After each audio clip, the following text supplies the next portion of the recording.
Le coiffeur de Mireille l'abeille de Anton Krings.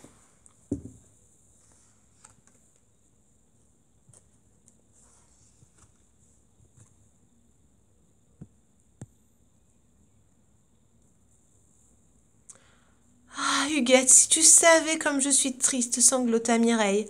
Mon beau nœud jaune a disparu. Bah, tu as dû le laisser tomber quelque part. En cherchant bien, tu finiras par le retrouver. Mais depuis ce matin, je n'arrête pas de chercher, dit l'abeille en sanglotant encore plus fort. Eh bien, continue donc, Mireille. Qu'est-ce que tu veux que je te dise? Il n'a pas dû s'envoler tout de même. Oh, et puis cesse de larmoyer comme ça, c'est horripilant à la fin. Mais je l'aimais bien, moi, mon nœud. C'est bon, je vais t'aider à le retrouver, ton papillon. Ah, merci, Huguette, balbutia l'abeille. Tu es trop gentille. De toute façon, ajouta la guêpe en ricanant, pour moi, ça ne change rien. Avec ou sans nœud, tu ne seras tu seras toujours aussi gracieuse.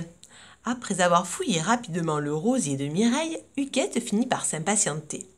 Oh, je ne vais quand même pas me mettre à ratisser tout le jardin pour un vulgaire bout de tissu. Ça veut dire que tu abandonnes déjà demande l'abeille. Oh, désolée Mireille, mais tu comprends, c'est un travail de fourmi, pas de guêpe. Oui, mais moi, je l'aimais bien, mon nœud. Oh, pour l'amour du ciel, Mireille, vas-tu enfin arrêter de parler de ce fichu nœud? Il est perdu, voilà tout.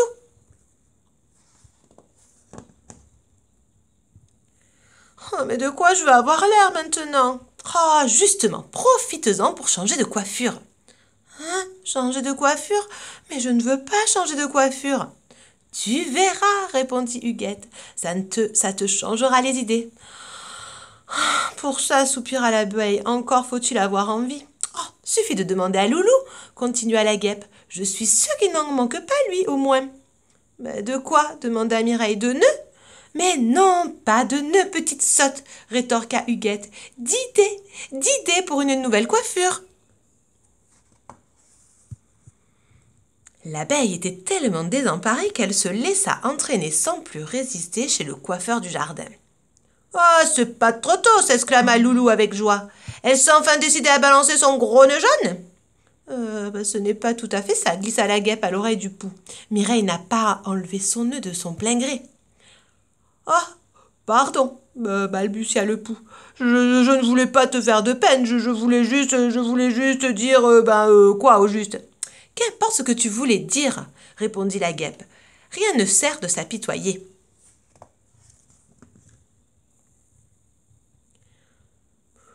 Tu as raison, Huguette, fit le pou en hochant la tête. Rien ne sert de s'apitoyer. Tout peut encore s'arranger. Tu entends, Mireille? Installe-toi. Loulou va t'arranger ça. Dès qu'elle fut assise, le pou considéra l'abeille dans le miroir, tourna lentement autour d'elle en prenant toutes sortes de poses pour enfin s'écrier « Mireille, je vais faire de toi une reine !» Ah, mais je n'ai pas envie d'être une reine, je veux rester moi-même, une simple petite abeille.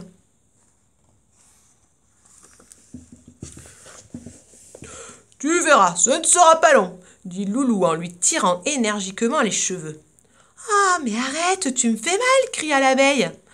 Oh, il faut souffrir pour être belle, Mireille, il faut souffrir. Oui, enfin, c'est pas la peine de m'arracher les cheveux tout de même. Oh, allons, cesse de gesticuler, c'est déjà assez difficile comme ça. Le pou continua à malmener la pauvre tignasse de l'abeille quelque temps encore, jusqu'à ce qu'il fût satisfait. Pas mal, fit-il, pas mal du tout même. Sans vouloir me lancer des fleurs, je crois que je m'en suis très bien sorti. Tu crois? Demanda Mireille.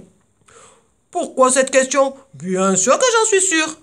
Et toi, Huguette, qu'en penses-tu? Ça frise le ridicule. Comment ça, ridicule? Ridicule toi-même? Oh, pardon, dit la guêpe en relevant la tête. J'étais plongée dans les potins du jardin. Oh, mais c'est merveilleux, Mireille, absolument merveilleux. Oui, je crois enfin que je peux en être fier, dit le pou.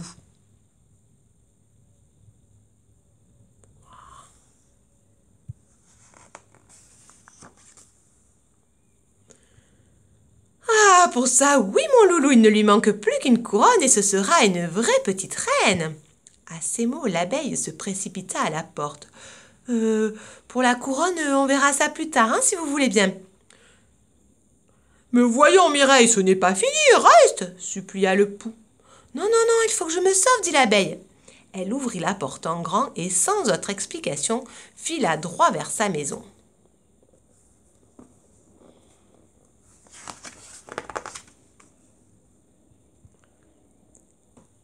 Eh bien, il était temps !»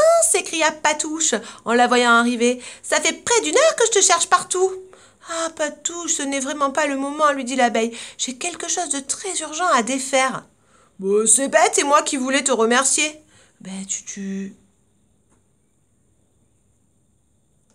Tu me remercieras plus tard, Patouche. »« Oh, mais dis-moi, Mireille, tu en as une drôle de tête, dit en riant la mouche. Personnellement, je préférais avant. Enfin, au moins comme ça, je peux en profiter. »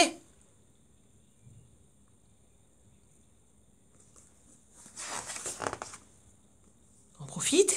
Mais profiter de quoi au juste, lui demande l'abeille. Eh bien, de ton œuf, Mireille, regarde comme il me va bien. Mais c'est mon œuf, Patouche, s'écria l'abeille.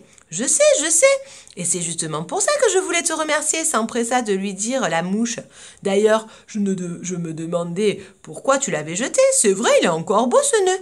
Mais en te voyant, maintenant je comprends mieux, tu as tout simplement voulu changer de coiffure. Mais jamais de la vie, c'est Huguette et Loulou qui m'y ont poussé parce que j'avais perdu mon nœud. Vraiment, perdu ? Oh, tu as bien dit perdu. Oui, tu as bien entendu. Ah bon, dans ce cas, dit la mouche en détachant à regret le nœud de sa tête. Tiens, reprends-le puisqu'il est à toi. Oh, Patouche, je suis désolée. Désolée ? Mais pourquoi, Mireille ? C'est ton nœud après tout. Oui, je sais, et je suis tellement heureuse que tu l'aies retrouvé. Vraiment, Patouche, tu es la meilleure des mouches.